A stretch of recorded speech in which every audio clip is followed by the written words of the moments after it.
Put a little bit of the rub, nigga, I gotta be safe. Let's get to the sports talk.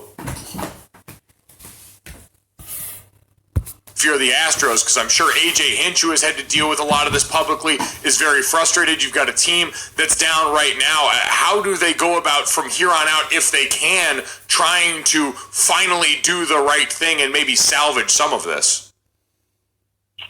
Yeah, I mean, I think they've done a good job of being able to separate.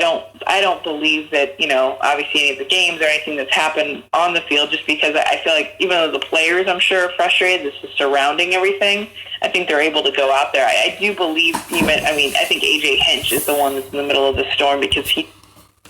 It's like when your team's struggling to hit, it can mess you up in the long run. They got away with it because they pitching is good. But they pitching ain't had a good game so far. Verlander had a little out a little bit, but then he gave up runs in the first game. And then, Cole ain't had a good outing either. So when that happened, you need the bats going. Like when they ain't hitting, it can hurt you. Like now, everyone was sleeping on the Nationals. Nationals ain't get here just to lose. Everyone talking about the Astros are the favorite to win. Y'all forgot the Nationals come in here hot. You can't take nothing away from them because they pitching playing well. And then their offense is clicking on all cylinders. This wasn't no cakewalk coming in here. They have to get out to a lead.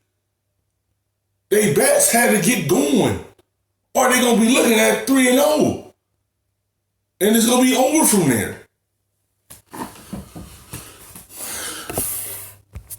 He's the one that has to be in the clubhouse, has to be around everyone, and just knowing him personally, I know that this is a frustrating and very difficult thing for him to have to balance having to handle everything the front office is saying and doing, and then also keeping a clubhouse together, especially after Game 2 and the loss that they had.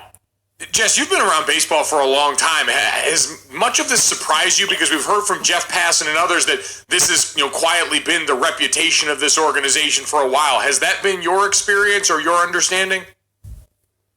My interaction has been more with the players and with the manager and Hinch and their coaches. So, no, from my standpoint, but I'm not dealing with ownership or the front office on a regular basis, and honestly, hardly ever.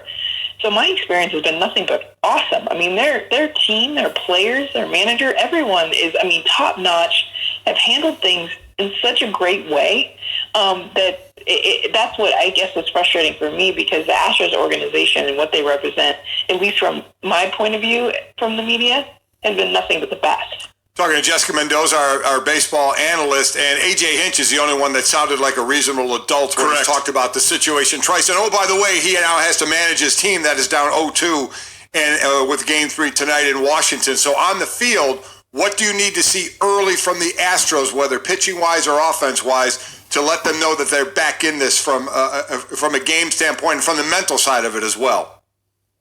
My two things. First, they have to get the lead early. You just mentioned earlier, it's the first time going back to D.C. since 1933. That place is... It's not just their pitching. It's like every sport. You need your offense to help your defense out. When your offense struggling and you have to put everything on your defense, because pitching is defense, it can hurt you. It's too much on them.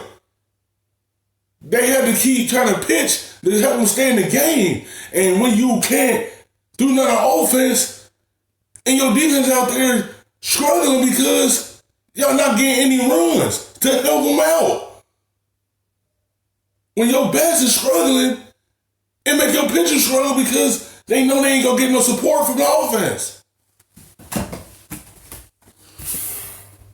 going to be rocking. And if they don't grab that lead early, only 12% of their at-bats this series have been with a lead. So this is something offensively that once you get behind, then you start grinding, you start chasing pitches that you don't normally do. There is such a true mentality as a hitter that when you don't have a lead and you're coming from behind, what you're trying to force yourself to do, especially thus far against some of the best pitchers that you'll see in baseball. So that's the first thing. Second thing is Zach Greinke. He's got to be the ace. I mean, this is a guy who's probably going to be a future Hall of Famer. He's been an All-Star 5 of the last 6 seasons. Cy Young guy. His stuff hasn't been there in the postseason like we've normally seen, but the capability is definitely there. So you think about Cole and Verlander losing. It's like wipe the slate clean, and it's almost like Zach Greinke is game one ace, someone that, honestly, they went and got at the trade deadline to be this guy. So I feel like he almost has to pitch like an ace at least twice through the order, because unlike the Nationals, they do have a bullpen. So if he can do that, they win this game. Jessica Mendoza with us, and obviously it seems like all this is about the Astros because of everything else that has gone off the field. But we do have to address this Washington Nationals team, Jess. It's the first game, as you said, since 1933, a World Series game played in our nation's capital. So you know that place is going to be bonkers. So Anibal Sanchez, who by the last time we saw him, he took a no-hitter into the 8th inning against the Cardinals in the NLCS. So while it sounds great, hey, try and get that early lead, you're doing again arguably the hottest pitcher for the Nats right now, and he has to sort of control his own emotions in this, right? Yeah, and I think when you talk to anyone in the Nationals organization, like, he's really been their leader. And I think that's what's kind of cool about Sanchez is he's the guy that goes quiet. I mean, I called that game on ESPN radio, and I remember you think about Strasburg and Scherzer and Corbin, and it's like, oh, and then there's Anibal Sanchez. You don't talk about him. You barely remember that he even pitches for them. And then he gets in there, and as you said, I mean, he just completely dominated, a really good Cardinals team. And that was like from very early on in that series. And the way he does it, guys, is he's not going to blow it by with fastballs. I mean, he throws like 7 different pitches, by the way, including a butterfly pitch, which I don't know if you remember seeing this in the NLCS, but the thing floats in there at like 60 miles an hour. It's this like crazy pitch that he throws. So he's got all these funky things to him. But the one thing that I feel like when you talk to the Nationals is he's been, the conga line that you see all the guys do after every home run, that Gerardo Parra leads. It was Anibal Sanchez's idea from the beginning to do that, to loosen them up. So that gives you some insight into who this guy is. Incredible stuff. Talking to Jessica Mendoza with us on the Shell Pennzoil Performance Line. All right, Jess, so the series does shift back to Washington. It's like everyone was sleeping on the Nationals. Everyone thought the Astros had an easy World Series.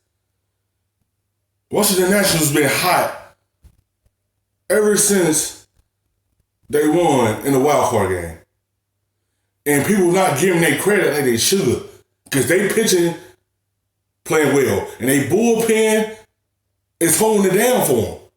Once the Nationals get the lead, they bullpen coming in and finishing it off and holding the opposing team for scoring any runs. And they for to have the struggling bullpen, but they bullpen been playing good through these playoffs until now in this World Series. And their offense is playing good.